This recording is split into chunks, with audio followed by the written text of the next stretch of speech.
You're listening to Counselors on the Couch, an open conversation between counselors, coaches, and specialists discussing how people just like you can solve a multitude of challenges. Counselors on the Couch is hosted by Dr. Chuck Carrington.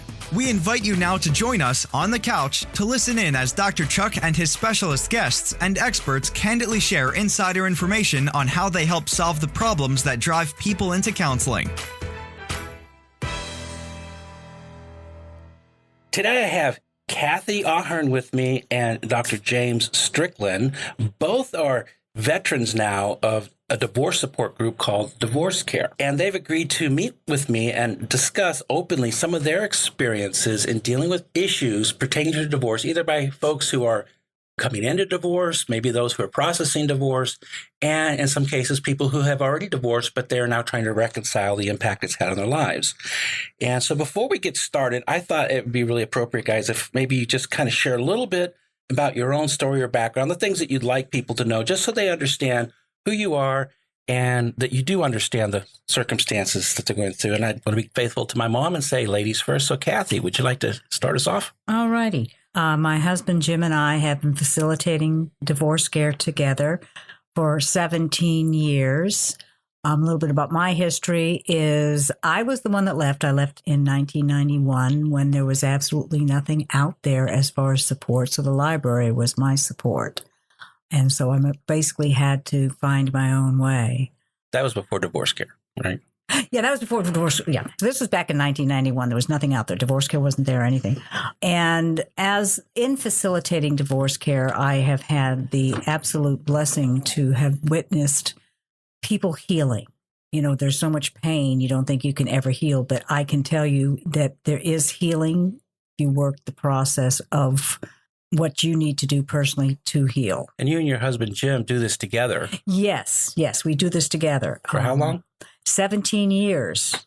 So, James, you met Jim and Kathy through DivorceCare yourself, right? Yeah, it was almost 3 years ago. I was married for 36 years. I have 5 kids, and 3 of my 5 kids are married, and I have 2 grandkids.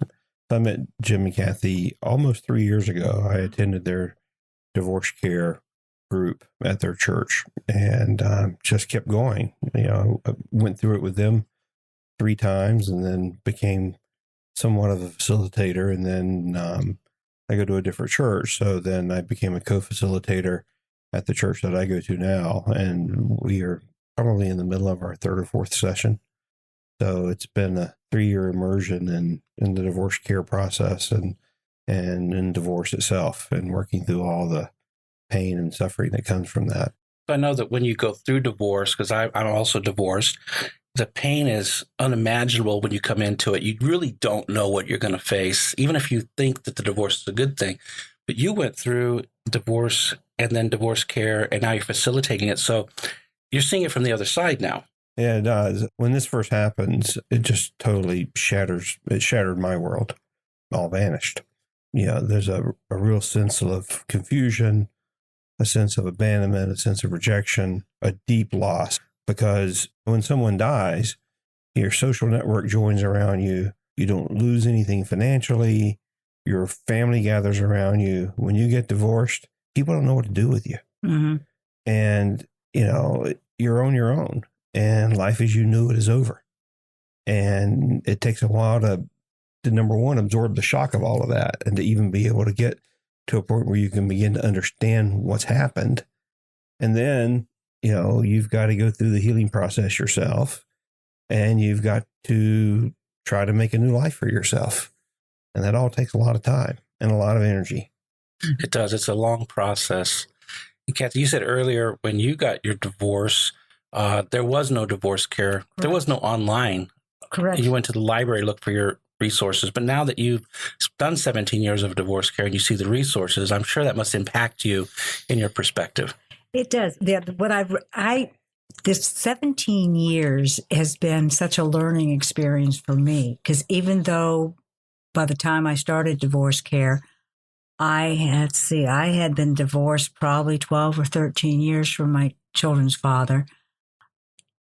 I was still learning. There's so much to learn about it. But one comment, because James had said, his wife asked for the divorce. One thing I wanted to comment I would like to make is the fact that maybe someone is in the same position that I was in, that I was the one that left the relationship. And yes, there was the relief that came from not being in that situation any longer. But even if you are the one that leaves, you still will grieve. In fact, you may have started grieving things before you left, but the person that leaves also has a lot of healing to do from the breakup of a marriage. That is a good point. Whether you're the one who leaves the marriage or the one that was left by the marriage, you're going to grieve. And the anticipatory grief can be just as profound as the grief itself. It doesn't really matter. The dream of what the marriage was is what you're going to be grieving. Even if you have what I kind of euphemistically call a happy divorce, because some people really look forward to the division. They still have to go through the grief. The wounding is still there. The loss of everything that you believed you were going to have still exists. You've lost that, even if you're glad that the conflict stopped. And sometimes the conflict doesn't stop. That is very true, especially if there are children involved. The conflict will there'll be some kind of conflict, chances are, going on until the children are adults, because you are still interacting with that person. And that gets into a whole other dynamic of being able to work with somebody that you couldn't live with. That's a good point, too. So we're going to delve into that. This is the first of 12 segments that we are presenting that follow a 3-part series. This first part is about facing the new reality, and episode 1 is making the intolerable tolerable. So we're going to be talking about the trauma, the grief, and the loss that's in divorce. And more importantly, I think we're going to talk about the common misperceptions that divorce in the modern era really brings. We see divorce oftentimes now as a simple way to solve interpersonal conflicts, an easy way to get rid of the pain in your life. And society seems to believe that we should be able to just bounce back from it. But once you've gone through it, that's not true. And we also know that any major change in life demands that we give something else up to make room for this change. So giving up the marriage, even if it's a contentious one, means giving up the future, the dreams, the family, the roles, the identity. And sometimes this has a debilitating effect on us. All change has some sort of loss connected to it. So even if you believe or expected the divorce to resolve things, it really doesn't resolve everything. It opens up new issues. We're going to talk about that a little bit. I have a few questions I just want to throw out there. We're going to speak freely on them. But I'd like to start with the concept of change. When we talk about change, we talk about the possibilities, the hopes of the future, but we oftentimes forget about the losses that result in change. So I'm going to ask James first here, because it's different for men. In society, most people look at women and they say, you're divorced, you probably have children, this has put a financial burden on you. Society will gather around women and mourn with them. But society has a tendency to look at the man and think, oh, you probably feel free and you're happy and you go out and cavort all you want. I've never found that to be the norm, but society kind of thinks that way. So my question to you, James, is as a man, I'm wondering what your experience was in terms of maybe perspectives or the myths or challenges of divorce that you had to face and overcome, the unexpected changes, perhaps. Well, as I said, when you go through this, life as you knew it is over. And so it's a loss. It's a loss of the past. It's a loss of the present. It's a loss of the future. And it's kind of like your house burning down. So imagine that, you're living in this house and you don't really like this house. Okay. But you live there and all your stuff is there. And, you've talked about maybe remodeling or adding on some additions or whatever. But one day you're coming home from work and you see a smoke and there's a fire. And it's like, wow, there's a fire somewhere. And you pull into your neighborhood and you realize that smoke's coming out of your neighborhood. And then you turn around the corner and you start getting this really big knot in your stomach, because then you start to realize that it's your house that's on fire. And by the time you get there, everything you had is gone. All the baby pictures, all of the vacation videos, all the records, all the rewards, they're all gone. That's what divorce is like. You don't know how the fire started. You spend a lot of time trying to go back and figure out, what happened, because in a lot of cases, you don't really know. And knowing really doesn't solve the problem. It doesn't, you can say you want to know, I need to know. And I've seen a lot of people in divorce care, I need to know what happened. But the fact is, it doesn't matter what happened. The fact is that the place that you called home is gone. And you got to start over again. And you got to you got to find a place to sleep that night. For one thing, are your kids okay? Did they survive the fire? Did anybody die? You got to go buy all new clothes. You got to go buy sheets and pillowcases and towels because you've lost everything. And the problem is that, okay, fine, you can go replace some things. Some things are irreplaceable. But the grief of this continues on because there are different triggers that'll come along out of just completely random areas that will remind you of the loss. Mm-hmm. So, for example, let's say that you're working on your vehicle and you go to get a wrench, and then you realize, I don't have a wrench. I lost that wrench in the fire. Well, that's the way divorce is. You see a couple walking down the beach holding hands, and it just reminds you that you're by yourself. You go to a family gathering and you're there by yourself, and people are looking at you of, what did you do? What was your role in all of this? Did you set fire to your own house? Were you an arsonist? Was it completely accidental? You both lived there. And so it just takes a long time to rebuild. It takes a long time to start over. It takes a long time to try to cobble back together some semblance of the life that you had before. But as I said, some things are irreplaceable. And like you were saying, James, I think a big part of it is sometimes you don't know what it is you don't even realize that it's grief that you're feeling. You don't know what it is that you're feeling. You just have this sense, the sense of loss is there. Yeah. But you're going, I'm not in that situation anymore. Why am I feeling this if you're the one that left? Or the one that didn't leave is in a similar situation. But you look at the fact that if you don't know what is causing your pain, how can you heal from it? And a lot of people would rather push that pain, starts to come up, they'll push it back down. So it's like a ball of emotions that are going on. And part of the healing process, part of being able to heal is to look at that. Don't turn away from that. Look at that, but don't look at it alone. There are people out there that can help you walk through this and try to identify what it is that is. And the thing is, the losses change as you're going through it too, or your perception of the losses, because there's something that just is so huge. It just, that's a loss that you have. But then the next comes along and another loss will come along. So it's kind of like an onion that peels off. And as you recognize the different losses and you mourn the different losses, and that's important to do the mourning for it, another loss will come up. That's a really good point, Kathy. I mean, the enormity of all of this is just overwhelming. Mm-hmm. It's like being caught in a whirlwind.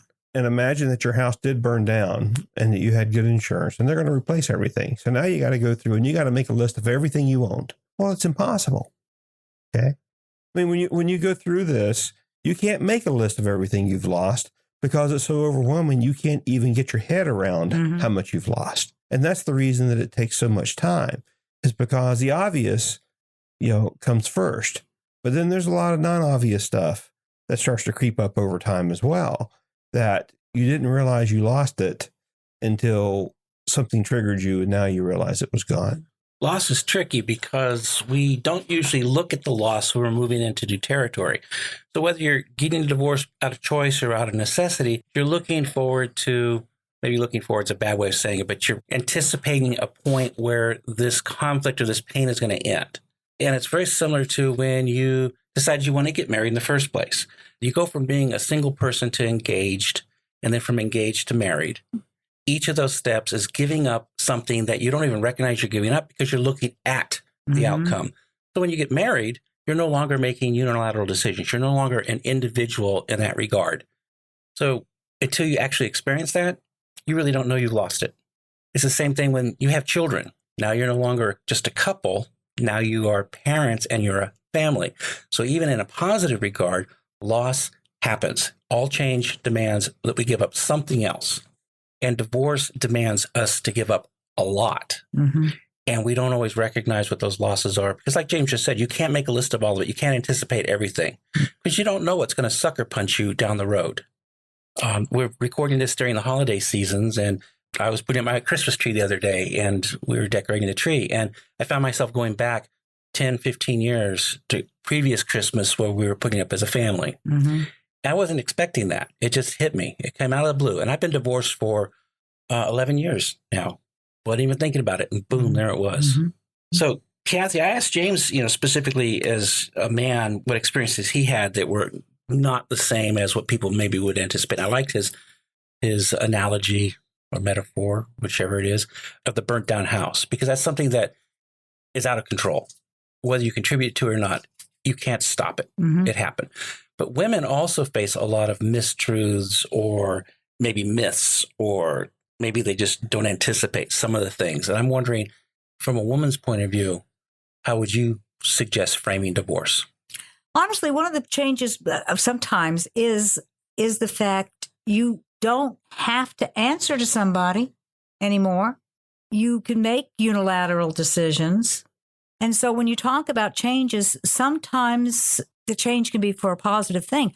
But all of a sudden, you are responsible as one person to make these decisions. You don't have that other person to fall back on, to make decisions with. So it's all on you. Also, some of the changes are the fact that your identity, okay? You've been the husband, you've been the wife. That's who you are. That's part of who you are. You are a wife. You are a husband. And then the marriage dissolves and you are no longer that person. You are no longer a wife or a husband. So who are you? And one of the some of the changes can be very small, like, oh my gosh, I have to take out the garbage now. Oh my gosh, I have to be responsible for making sure that my car's oil is changed, et cetera, like that. Maybe the roles, whether it's a good marriage, whether it's a marriage in which you left or a marriage in which somebody left you, you still both had your roles. You knew what to do. And then all of a sudden, you don't know what to do. So it's not just loss of identity, it's loss of direction sometimes because you don't know how to play this part. Like just you don't know how. So all of a sudden, okay, I'm free, but what do I do with it? What does this mean that I no longer have to answer to this other person? Well, you talked about loss of identity, and I hadn't thought about this until you said it, Kathy. But I remember the day that I took my wedding band off because there was an enormous symbolism to me in doing that. Yeah. And I felt like that I'd just cut off my left arm. It's just a little gold band, right? Mm-hmm. But I had worn that gold band for 36 years, every single day. And I remember so clearly thinking that I needed to do this, but I didn't want to do it.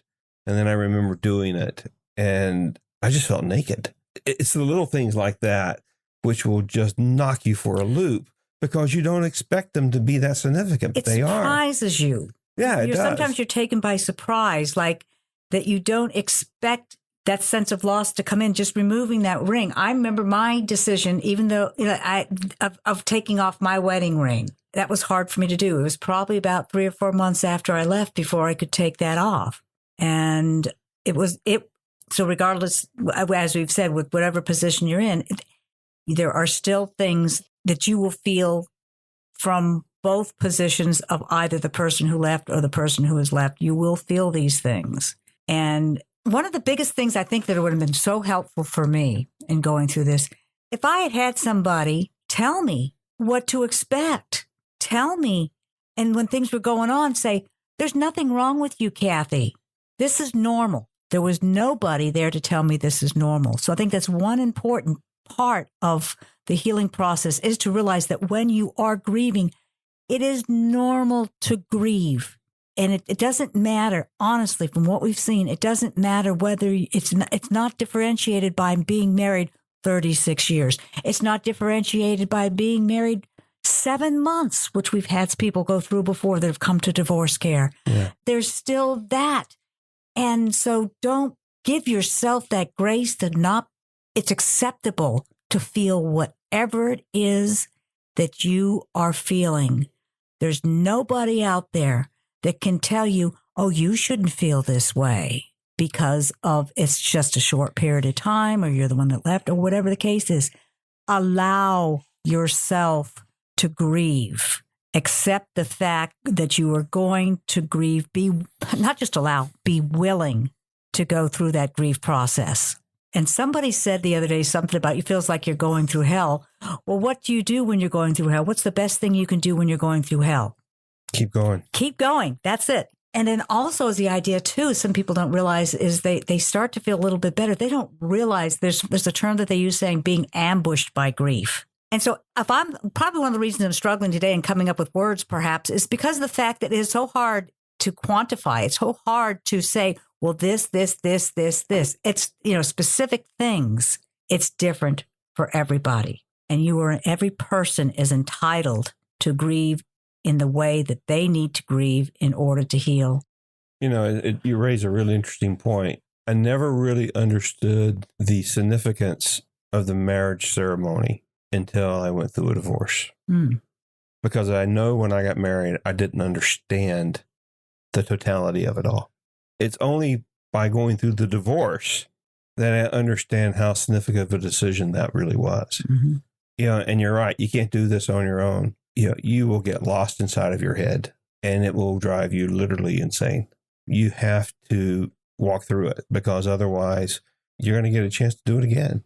You will continue to repeat this and to repeat this grief and to repeat this pain until such time you successfully process it. And no matter how hard you deny it, no matter how hard you press it down, no matter how hard you ignore it, it's going to come out. And it's going to come out in the most weird, surprising, sometimes inappropriate manner that you can imagine. Kathy, you said that some people would tell you how to grieve, and they shouldn't, but they will. Mm-hmm. And one of the things that I run into quite frequently counseling men who've gone through divorce is that one of the first shocks they have is the definition of their role if they have children. They go from being parents to visitors. And I've got to tell you, that is a huge shock for most men. Even if your kids are grown, the loss of the cohesive family is a shock to most men. And people don't recognize that. And for women, I was told, and I've never really checked the statistic, but I respect the professor who told me this, that the number one predictor of poverty for women is divorce.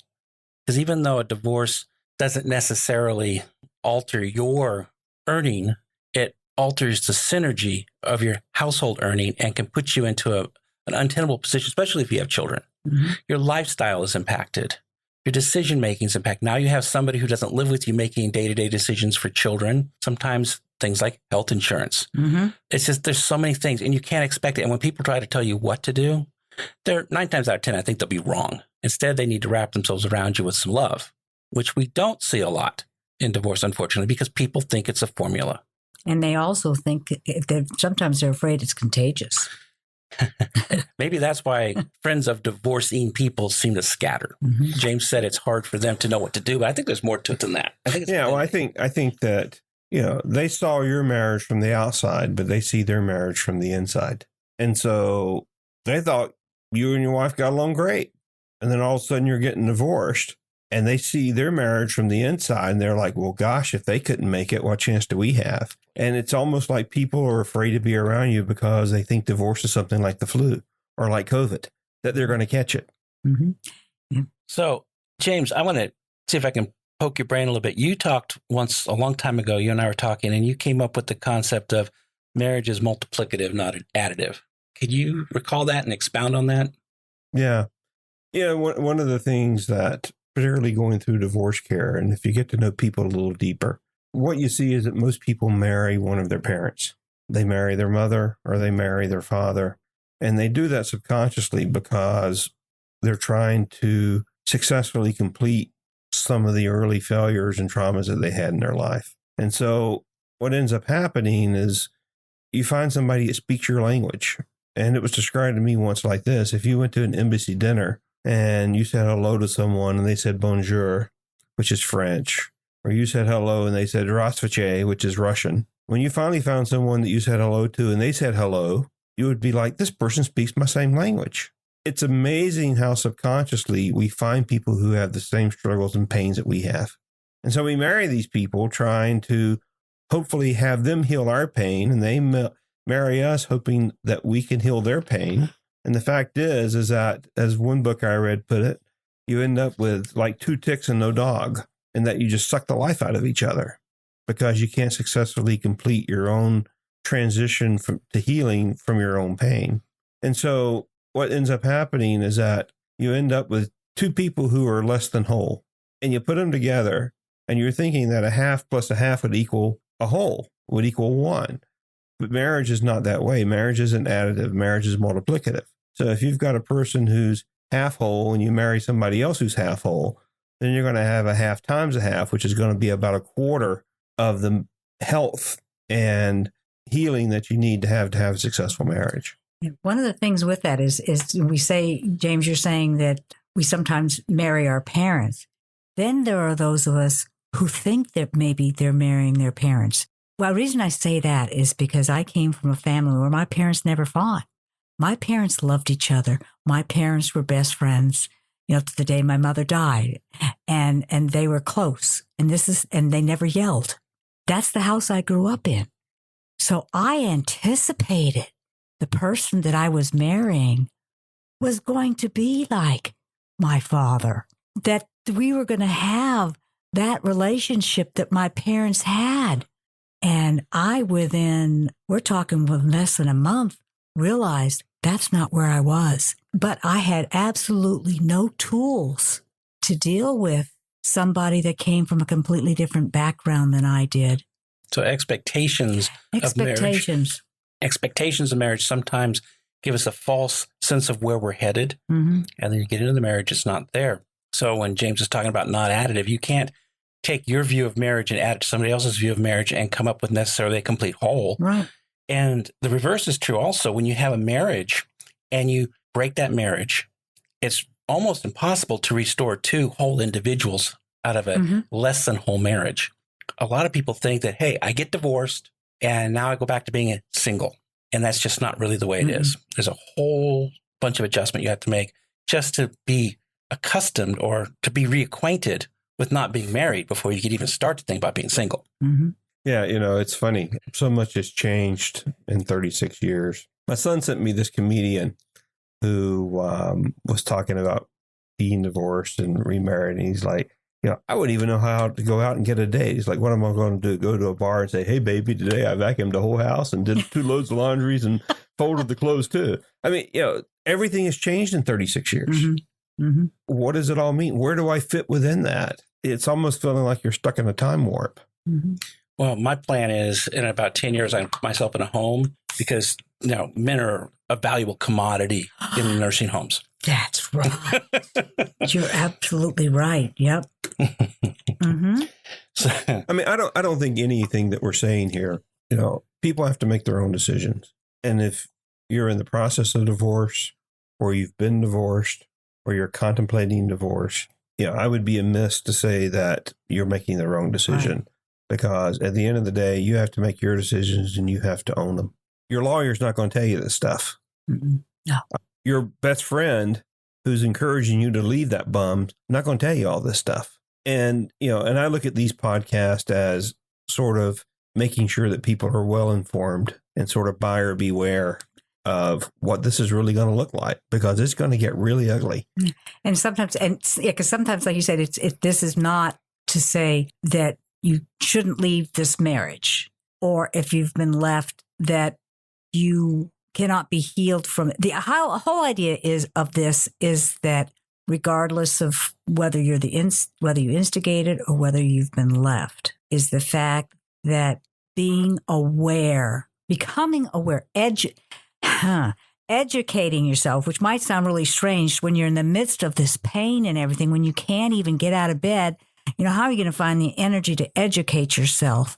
But to open yourself to education and support so that you can go through this and enable yourself to actually, believe it or not, grow through this. That's probably the last thing you're thinking about right now. Oh, this is a good growth opportunity for me.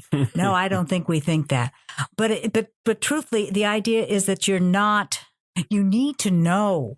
We say that if I had only known then what I know now, you need to know. And this is not to scare anybody into perhaps staying in a marriage that they really should leave, especially if there's abuse involved. But the idea is that what we're hoping to do here, our hope here, is that whatever we talk about here is something that can help who is ever listening to this, that can give them perhaps some hope, or just making them realize that they are not alone in this.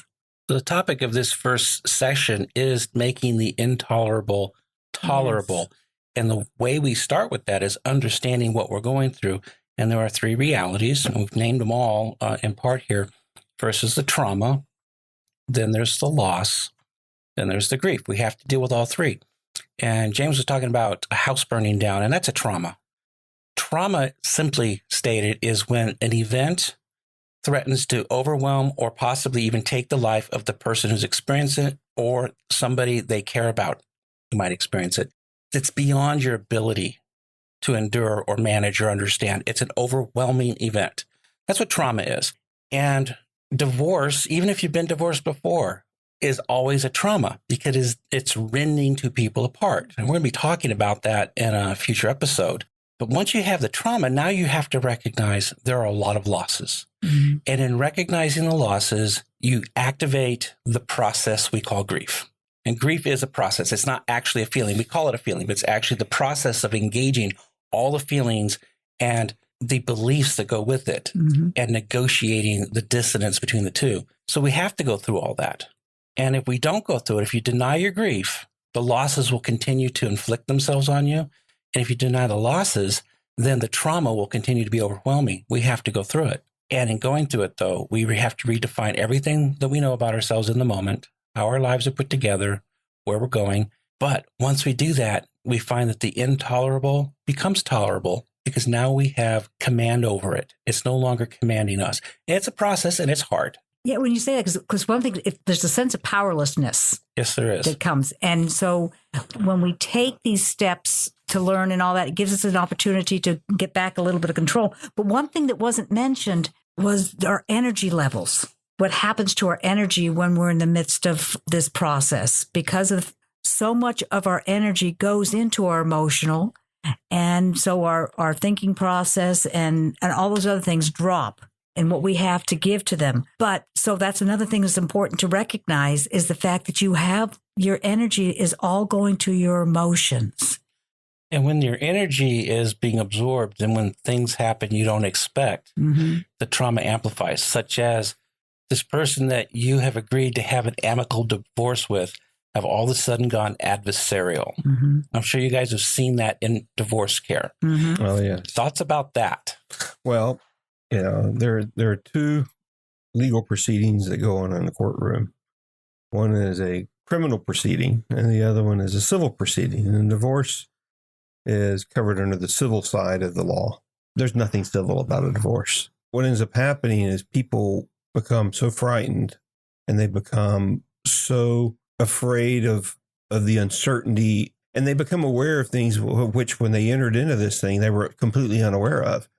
And so, you may have made promises based on the best of intentions, but when you start getting new information about that your lawyer charges on 6-minute increments, and that, you had looked at all of your assets together as a family and thought that you would be okay. Well, now your cost of living just doubled because you've got to have a house and your wife has to have a house or at least a place to live. You made promises to keep this thing amicable with an enormous amount of misinformation and with a lack of a lot of information. And so it can get hairy. It's easy to get very defensive. And it's also easy to get to a point where you feel like you're just fighting for basic survival. Mm-hmm. You're fighting for your right to exist as a human being. What is it? The road to hell is paved with good intentions. And that's what this is. I learned a saying a long time ago. that we judge others by their behavior, we judge ourselves by our intentions. Sometimes it's helpful to remember that in a divorce, there are going to be people who are going to advise you or your spouse. The other person's going to go after everything. They're going to try to get what they want. And so you have to fight too. And the advice is be adversarial. It's really hard, though, to pretend that you don't want to have tit for tat. You don't want to have it equal. I know some people say, I'll just play nice and it'll all be fine. And the other person asks for too much. And they, oh my gosh, if I don't fight, then I'm not going to get, and then you get kids involved. Oh, So then you see sometimes parents pitting the children against the soon-to-be ex or the ex-spouse. This is a very adversarial process. Like I said earlier, it's a rending of two souls. And we're going to talk about that in a few episodes, but we can't expect it to go smooth. Well, it is a very adversarial process. A few years ago, Ken Burns did a series on World War II, and he had people from different parts of the country and talked about the impact of World War II on their lives. But the one guy I remember was from Minnesota. And he said, war is like a raging river. Young men step in it and they get swept away. Divorce is like a raging river. You step in it. And sometimes, and this is the crazy thing, is sometimes people think divorce is easy and that it is the solution that they're looking for.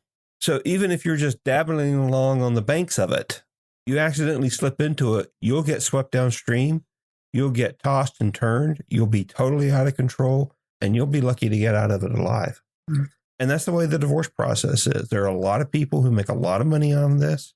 The system is well understood. The judges and the lawyers all know each other. They have their whole host of consultants and everyone else that they're just happy to make available to you at $350 an hour or more. And before you know it, you may not be sure how you got into this, but you can't even find a way out of it. And you're just fighting for basic survival. You're basically trying to keep your head above the waterline as best you can.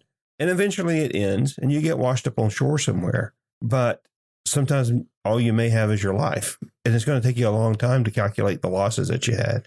And I'm just not talking financial losses. I'm just talking about the entire process. It takes on a life of its own. Instead of you managing it, it ends up managing you. So we've painted a kind of a bleak picture, but we want to be realistic. The myth, I think the greatest myth right now is divorce is easy, especially with no fault. It seems so easy. Some lawyers try to make it affordable. At least it seems that way.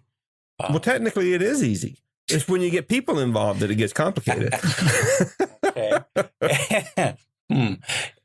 We also believe that it's going to resolve irreconcilable differences by just abandoning them. And some of that's true, but it brings with it a lot of pain, a lot of adjustment, a whole new perspective on life. It's not a simple solution to a complex problem. It is a complex solution to a complex problem, and we have to negotiate it. So we don't leave everybody feeling totally devastated with just the negatives. Our goal was to illustrate divorce is not easy, it's not simple, it's not fun. What are some things we can leave the folks with that maybe are positive hopes? Trauma, grief, and loss happens. And next week we do talk about healing. But what can we leave them with right now in terms of surviving this beginning understanding of what it means to face this major change? That there is help, okay? There's help out there. There is support out there. And one of the things I would say to people is don't close yourself off. That may be your reaction. You just want to go away from the world. But when you're ready, start to put a toe out there and start to reach out, not only to people, but reach out to different support groups. I'm not going to say people. I mean, just the people around you. Reach out to people who have been there, who have done that, who not only have gone through divorce. One of the things we talk about is, we don't want just people to survive divorce. We want them to thrive. And if I could say anything about it, is the fact that as painful as this is, I am amazed at the growth that I have seen in people who have gone through divorce, who have taken the right steps with themselves to heal properly. And I've seen them grow. I have had people say to me, I hated this. It was so hard. But where I'm at right now, I wouldn't change it because of who I've become in going through this. You look at a butterfly going, through the crystal, in the chrysalis and all that stuff like that happens to the butterfly. It's a painful process. You probably feel very alone, but you are not alone. But there is a choice for you to make. You can choose to go alone in this, or you can choose to reach out. And I pray that you choose to reach out.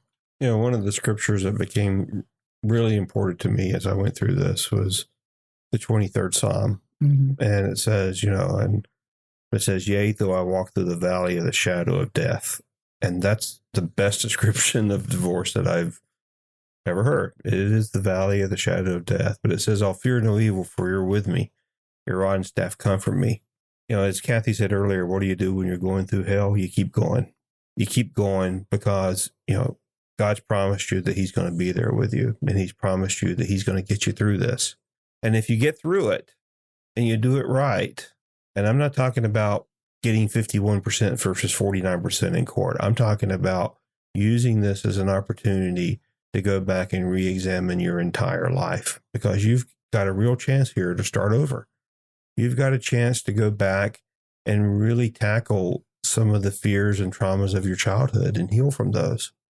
But if you can go through that and get through it, you will eventually see a sign that says you're now exiting the valley of the shadow of death. And the hope for that is that if you keep reading in the Psalm, it says, and when you get through that, what's God going to do? He's going to anoint your head with oil. Your cup's going to run over. He's going to prepare a table for you in the presence of your enemies. Goodness and mercy are going to hunt you down and take you over. But you got to get through the valley first. If you're contemplating or starting the divorce process, you're at the beginning of the valley, and there's going to be a lot of scary moments, and there's going to be a lot of shadows and inferences that in some cases are going to be worse than they appear, and in other cases will be less than they appear. But if you keep walking and you use this as a way to go back and really and truly heal from your childhood on to where you are today, because where you are today is a culmination of all the decisions that you've made from your earliest cognitive stage till today. And in some cases, we all have stinking thinking, and we got to go back and we got to fix that. But you can come out on the other side, as Kathy said, a much healthier person, a much wiser person, and actually be appreciative of the process, even though it's not a journey that you would have chosen had you known what it entailed at the very beginning. So I think the bottom line that you're both saying is that don't do it alone. You can look to God. Mm-hmm. You should look to people who love you. Mm-hmm. And if at all possible, you should get into a support setting, whether that's individuals or a group. All of those are important because you are dealing with an existential crisis, whether you recognize it or not, and you need the supports. And I have a lot of people that come to me as a counselor and they say, I don't know what I'm going to do next, or I will never trust again. These are the momentary thoughts that you have when you're in trauma. It will get better, but you have to engage. Now, if somebody wanted to join a DivorceCare group, mm-hmm. how would they go about finding one in their area? Oh, very simple. You just simply go to DivorceCare.org, and there's a page upon which you will put in your zip code, and they will list all the support groups for DivorceCare within your area. It's throughout the world. And I would say, too, also, by going to that website, you are going to a place that has a wealth of information and help for you. A daily email you can sign up for that'll give you encouragement in your email box each day. So it's a very simple process. So is it a Christian-based program? It is, yes. It is a Christian-based program. It's biblically based. But it's not the type of biblically based program that pushes things down your throat. So basically what I would say is, regardless of where you are on your faith walk, to check it out, because the things that you will hear are very practical. You said that during COVID, it's online too, right? Majority of DivorceCare groups right now are being offered online because of the COVID. We cannot meet, and DivorceCare, they have set it up specifically to deal with COVID. Order your book right there off the website. You get access to the videos right there on the website. So what does it cost to do DivorceCare? The cost involved in DivorceCare is the cost of the book. And right now the books are $20. So you don't have to pay for the meetings. No. No. And once you have that book, you can go through DivorceCare as many times as you need to. Some go through it. We recommend usually at least twice, because the second time around, your mind is in a different place. So you hear different things. But a person can go through it as many times as they want. They can go to as many DivorceCare groups as they want. And the advantage to it being online right now, if you're afraid, of what if my friends find out about it, you can join a DivorceCare group in a different state or a different country. I can't say enough about DivorceCare because I am just really impressed with the amount of honestly caring they have put into this and how they have handled this program since I've been involved with it. Yeah, I think one of the things that we've talked about here is that when you're going through this, you feel like you're under just an enormous bright spotlight, and that you're the only one in the world who's ever experienced this, and that somehow your suffering and your situation is unique. Unfortunately, that's just not true. 50% of marriages in the United States end in divorce. 75% of second marriages end in divorce. There are a lot of people who have gone and who are going through this process. And to sit there and to listen to other people's stories and to realize that I was not alone, number one, and that my situation really wasn't all that unique. And then to see people who were facilitating who had gone through similar things and then now see that they were healthy and happy and giving out of their healing to other people really gave me hope. It kept me from being isolated. It kept the monkeys from running around in my own head, because unfortunately, this is a very common phenomenon. And just knowing that, that I wasn't the only person in the world who had done this or had gone through this just was really a relief for me. Mm-hmm. Something that I was just thinking about when I first thought about divorce way back when it was a library and I had to go look things up. What stopped me from pursuing it back then, the first time around, was how awful it looked. And I started educating myself on what it would entail. And I realized this was a lot. I was going to go back and try that marriage and make it work again. So ever since, I think it was James that actually encouraged me to really look in DivorceCare specifically. I've sent clients now to DivorceCare who are contemplating a divorce. Mm-hmm. I don't know if you see very many people like that are thinking about it. But it's a great way to get educated on exactly what it's going to be, too. Because if you go into this with your eyes open, maybe, just maybe, if you're the one who needs to make the change, you can go back to your marriage and give it another shot. I think that's one thing that's key is in this. I think we'll be touching upon this later in the podcast also, is the topic of reconciliation. We have an entire evening that's on reconciliation. And the whole idea is when a person is going through DivorceCare, they could see a possibility of reconciliation. In some situations, in a lot of situations, that's not at all possible. But reconciliation is explained. And if you're contemplating divorce, I would encourage you to find out as much as you can, because you need to know. Honestly, you may decide, you know what, I want to reconcile. But one thing I will just say on that, it doesn't take one to reconcile. It takes two to reconcile, and both of them have to be in 100%. We just finished doing a webinar here at the office called Reconciled for people who are in difficult marriages. And in researching the word reconcile, because I'm not a linguist, I found that the word reconcile, basically the two parts means it's re and friend. And so it's to make friendly again. Mm-hmm. That's the process. Mm-hmm. And sometimes in marriages, people lose sight of the fact that the little things that they are majoring in are not nearly as big as the grief they're going to put themselves through. And maybe a little bit more effort is all it takes. Sometimes that's not true. Yeah. It takes two to make a contract, takes one to break a contract. But I think that DivorceCare, now this is not an advertisement for DivorceCare. That's not our intention here, but I don't know a better group out there. I participated in another group that another lady and I had put together, and it was just on our own through another church. We had a support group, but DivorceCare, and I know, yes, you're absolutely right. There are other ones out there, and DivorceCare might not be the right one for you, I would encourage you to look forward. Look into other groups. That's the whole idea. Is we may sound a little bit prejudiced towards DivorceCare, but that's based on our experiences. But I would encourage you to not, if DivorceCare is not right for you, there's other ones out there. Please do check and get that support, because it is the idea with these support groups is the motives of these support groups. You can go to a friend, but a friend may have some motives involved. But you go to different support groups for divorce, and you will find their motive is to help you.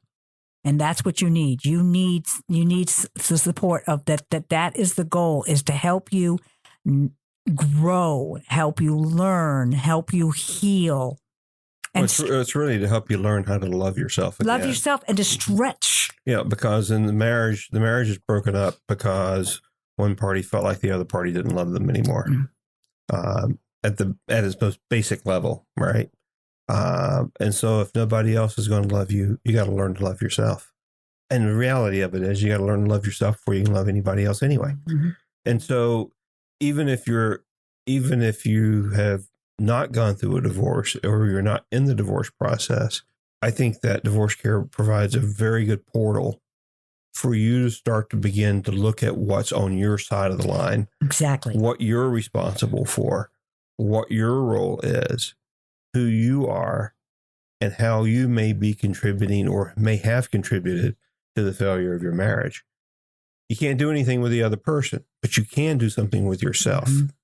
And it's an excellent place to start, whether you're divorced or not, to begin to really take a really hard look at yourself and to start to understand your actions and your consequences associated with those actions. Yeah.